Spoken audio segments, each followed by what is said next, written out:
My name is Pasquale, Pasquale. Second name is Tirrotta, Tirotta. When I was in service, that name used to be pretty hard for people to remember, so I changed it to Pat. When I came here, I called it Pat's Lunch because everybody knows Pat. I've been very successful with it. But I'm Italian, and Italian people usually name your sons after the saints or after the gods. So Pasquale, and I was born on Easter Sunday. I was born in 1920.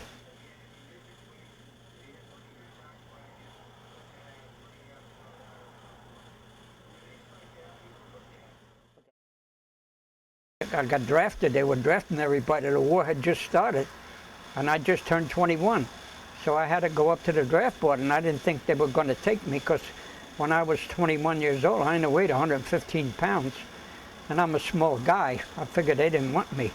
But when I went up to that draft board and 3 doctors examined me, they says to me, "You might be small and skinny, but boy, oh boy, you got a hell of a body there.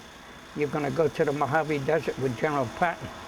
I said, "What?" I said, "You guys are going to kill me before my time." I went home for 2 days. I didn't come back 4 years later. Made the invasion of Africa, made the invasion of Sicily. I went to England, practiced D-Day. First wave, I got hit. And after I recuperated, I was in the Battle of the Bulge down in Bastogne. And to come through that, the weather was miserable. Snow, cold. But General Patton was a smart man. I trained under him in the Mojave Desert, and what he taught us was good. When I came back, the place I worked before the war went out of business. I had no job. I didn't have any money because what I did when I got drafted, I took out insurance policy.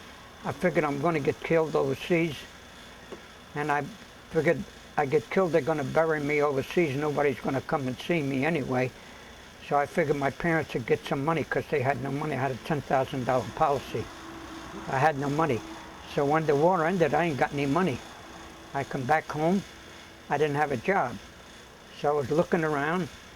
There was so many girls, they wanted to get married. But I couldn't marry none of them. I didn't have any money.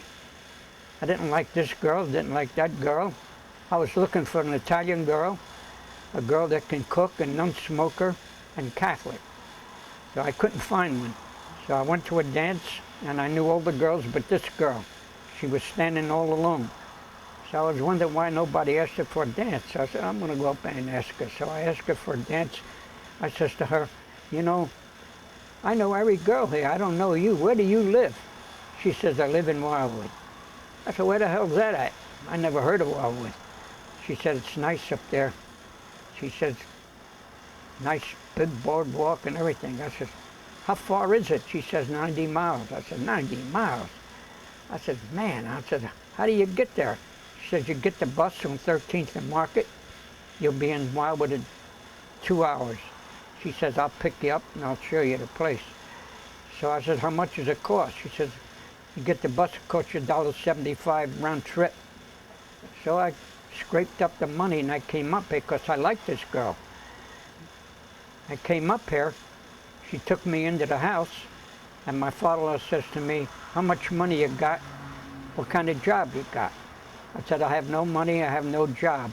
He says, "You want to go out with my daughter and you don't have a job, you don't have any money?"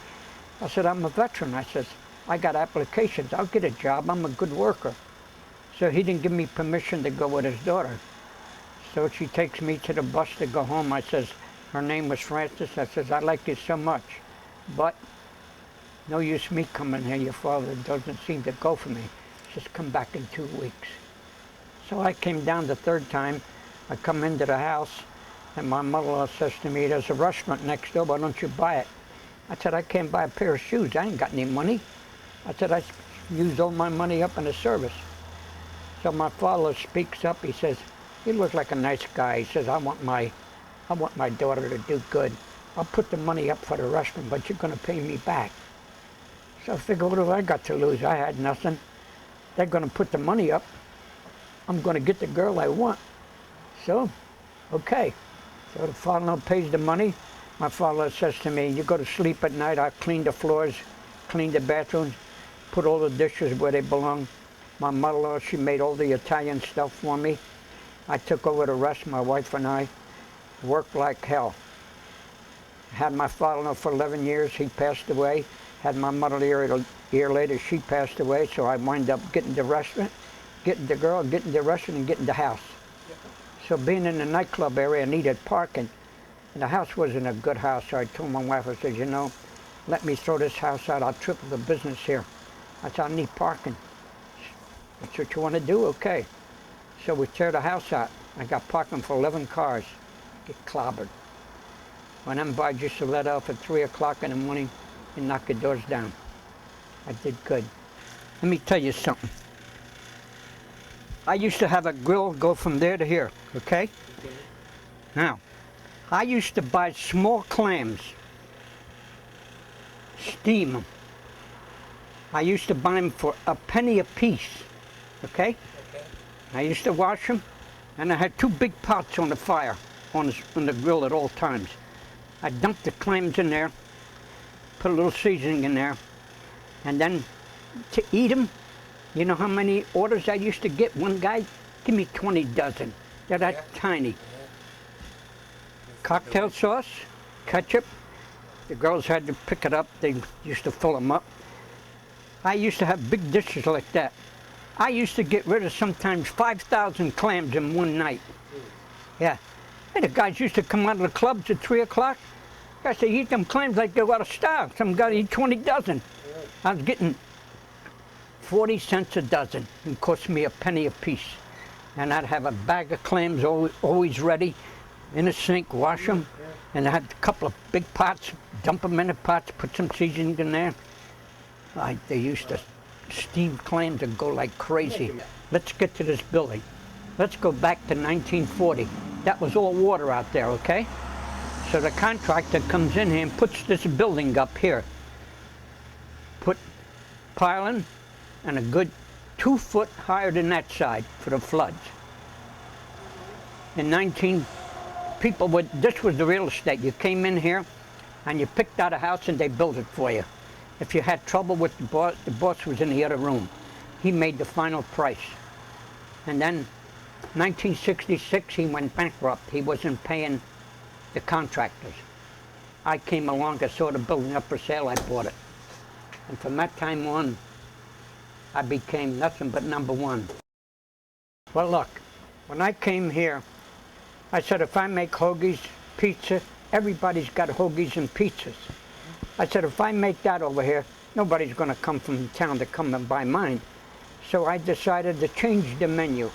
I said, I'm going to make what they don't make. Nobody makes what I make. Because I used to go to Palm Beach for vacation. So one day, I'm sitting by the pool, and I have this guy comes up to me and he says to me, you've been coming here quite a bit. He says, you mind if I ask you a couple questions? I said, sure, what is it? What do you do for a living? You know, I had a good car. I says, I got a hoagie place and bait and tackle place in Wildwood, New Jersey. Oh, yeah?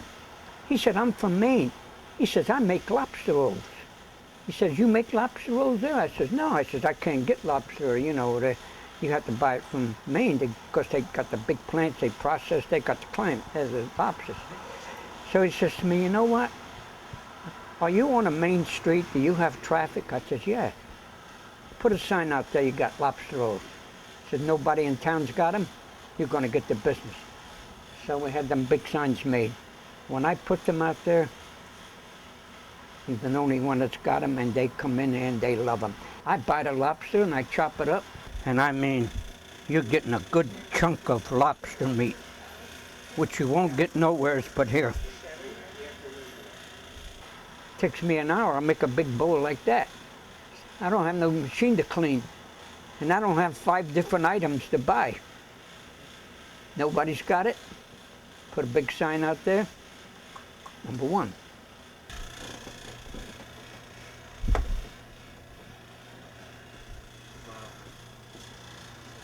Thank you. And you're eating all lobster. You're not eating no celery. You're not eating no junk.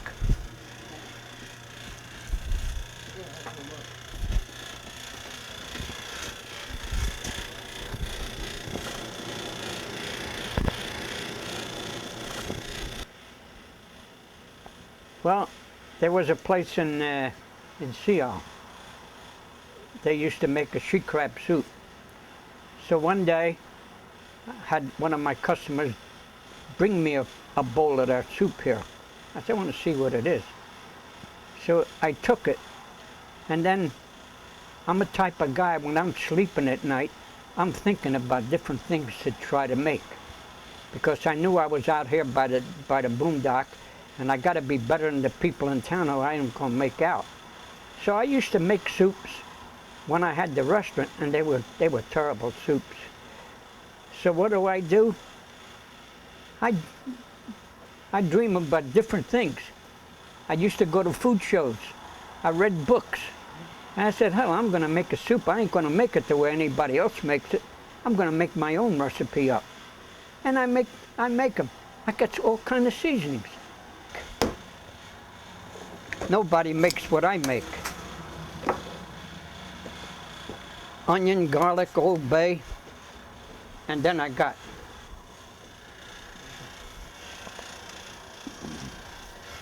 sherry wine. See the wine? That's what makes the soup.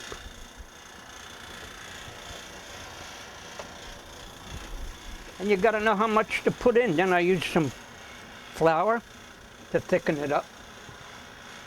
But you got to know how much to put in there so you don't overdo it.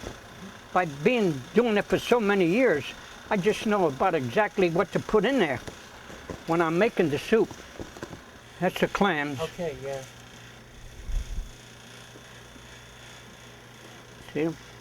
See, first I got to wash them, and then I got to put them in here. Then when I make the clam chowder, I'll take these out, chop them up. I got the juice.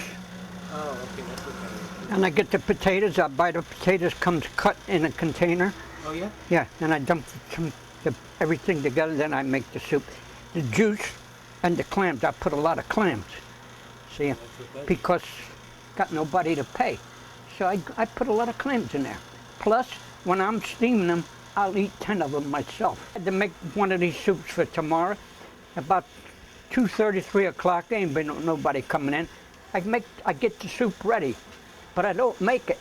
I put it in the refrigerator. Then I come in the morning, I add my seasoning to it, put it on the fire. By 10 o'clock, I got 12 quarts of soup. Mm-hmm. Now I got a bowl of the she crab here. Yep, that's right.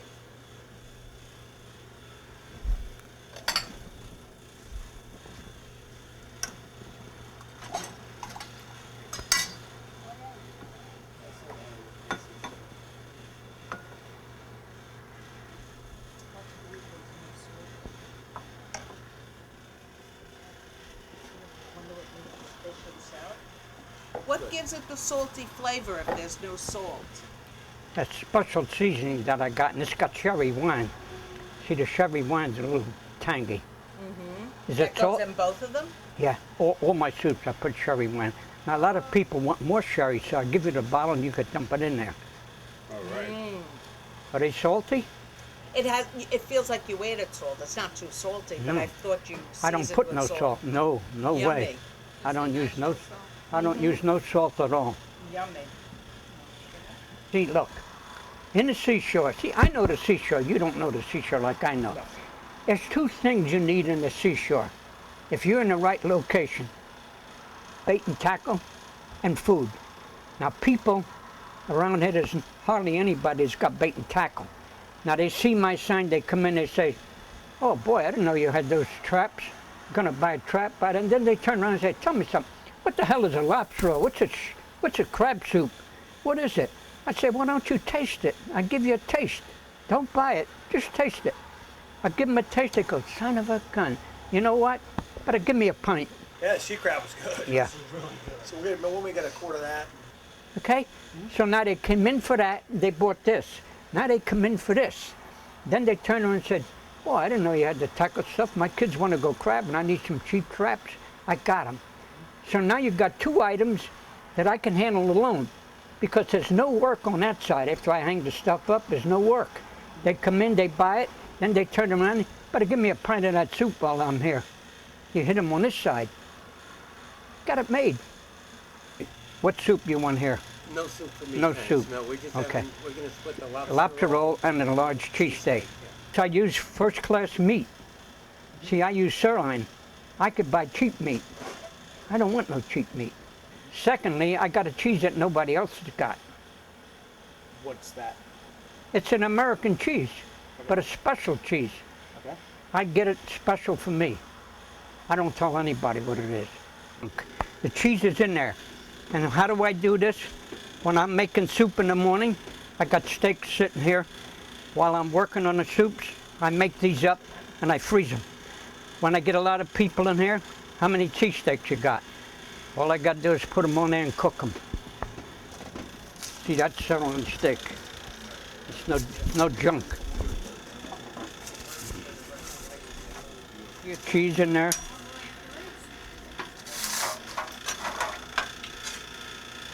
I'll make you a big cheesesteak. You bring me one from in town like that, I'll give you mine free. You can't get it. You can't get it because they got to pay the help. I don't have help here. So I buy the good stuff. I don't want any trouble.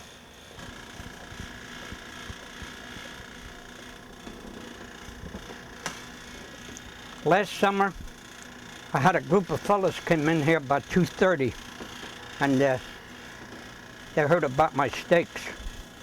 So there were 10 of them. They said, could you make 10 steaks with fried onions? I said, yeah.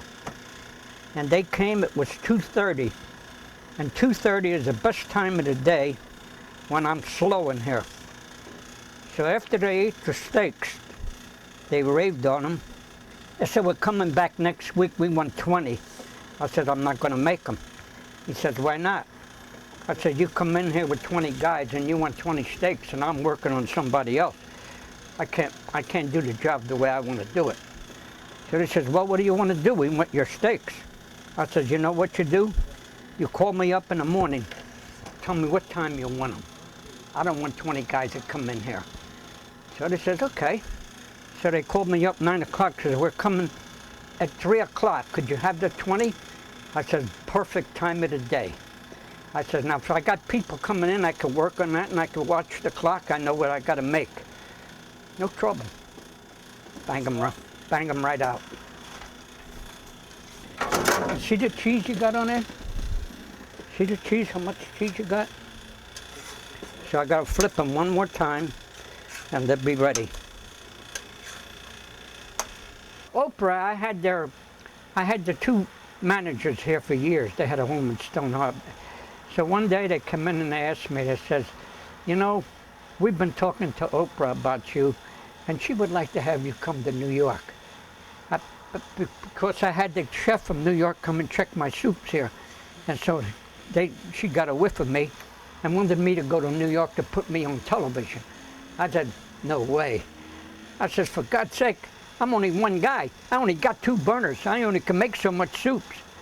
And the managers told me, she'll give you whatever you say you make. If you say you make $10,000 in one day, she'll give it to you.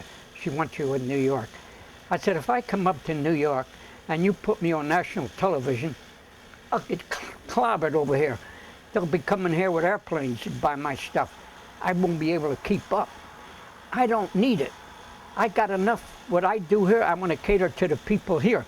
I said, that's enough for me. I don't have to be the richest guy in the cemetery. I'm doing all right. That's all I want. I didn't want to go. Could have made $10,000 if I wanted to go there. But then I knew what was going to come. I wouldn't be able to keep up with the stuff, or they would kill me before my time. I don't want that. I want to work my way.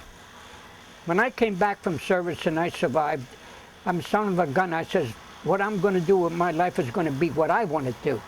And when I got into the food business, I made stuff, I made good stuff. And I carried it over to here. And I've had years in this place, believe me, I'd still have 20 people in here yet. I wouldn't be done. They would be driving me nuts. So that's the way I've been all the time. I don't need, if I had this place in Stone Harbor, I would need 6 people to work with me to do what I do. Because you got people walking all the time. They would kill me with what I make. See, I had a lot of New York people here. So this New York people said to me, you know, we're going to send our chef up here. said, you make good stuff. This guy's a crackerjack of a chef. He's going to come down here. He's going to check you out to make sure if you're any good. So the chef comes down here. I had 5 soups. He tastes all my soups and says to me, what the hell are you doing here? You're making nickels and dimes. Move to New York, you make a fortune with your soups. I said, I don't like New York. I can't breathe. I can breathe over here. So he says to me, okay, give me 20 quarts of your soup. It's written right here. Took 20 quarts of my soup. I says, what do you want my soup for? He says, yours is better than mine. He says, you get 26, I get 32, and yours is better. He says, I'll sell your soups in one day. So he gave him 20 quarts of soup. So he wrote this up for me, made a picture. Here I am. Don't talk. I've had more people want to put me on TV. There's another one. Yeah, they put me on Channel 40. They wanted me to go to Philadelphia. Yeah. I said, look, I got enough what I can do here. Yeah, but you got special stuff. You make good stuff. I said, look, I don't want to get killed working. I'm satisfied. I want to handle what I can handle here. That's all I want. Put me in a paper, recommended by 5 newspapers. What more do you want? Why are you retiring? It's because of the prices, and I'm 92. My age has got me. Be honest with you, I am tired. Okay? I'm lucky to be alive. I should have been dead 65 years ago. I came back and worked like a son of a gun. I never stopped. I've worked sick, I've worked with bad backs, I worked with headaches, I worked tired, but I work. I'm the type of guy who works 7 days a week, I never stop. Sick, crook, bad back, snow, rain, sliding stuff, I'm here every day. But now, the way the business is going, I've had it. I want to get out. If I don't sell it, I'm here. But if I sell it, I'm done. This year, everything's down. Bait and tackle stuff, I'd have to order 3 times the traps. That's at the first order from the beginning of the summer. Nobody's going out fishing. Nobody's going crabbing. You want to make money in this country, you got to work hard. You got to learn something. You got to try to be better than the other guy. If you start a business, you go around and look at what's around. Don't make the same thing that they make in town. Come up with your own ideas. And when you come up with your own ideas, the key to success is advertising. See, I don't advertise. If I advertise, I get killed. I don't want to get killed. I want to handle what I can handle. And I've handled plenty of people here. Plenty. Because once they know what you make, when they're around here, they're going to come back to you. Because he ain't going to go up the next corner and try to buy a lobster roll. He knows he won't get a lobster roll the way I make it. So when he's around here and he wants a lobster roll, he's going to come over here. He could be in town. He'll still come here. I come here every year, no matter what. Yeah. That's why I say I got all the customers. When they're here, I get them. They're not here, you could jump out the window, they ain't going to help you. I don't care if you got the best stuff in the world. If the people are not here to buy it, it's no good. I'd go crazy keeping up the soups. I'd have to pull them out of the freezer and get them ready because it used to be around 5 o'clock. I would get more people coming off the beach. They would come in here and buy my lobster rolls, my soups, cheesesteaks. But this year things are tough, and I'm not getting it. So I'm okay because I had the good years. It's the guys in town that's got 2 and 3 help because everybody, July and August, they want the help. Those are the 2 months of the summer that you are busy than ever. But the economy's not good. And that's the reason why if you got help, you're in trouble. Because between the expenses and the help and the food costs, there's nothing left for you.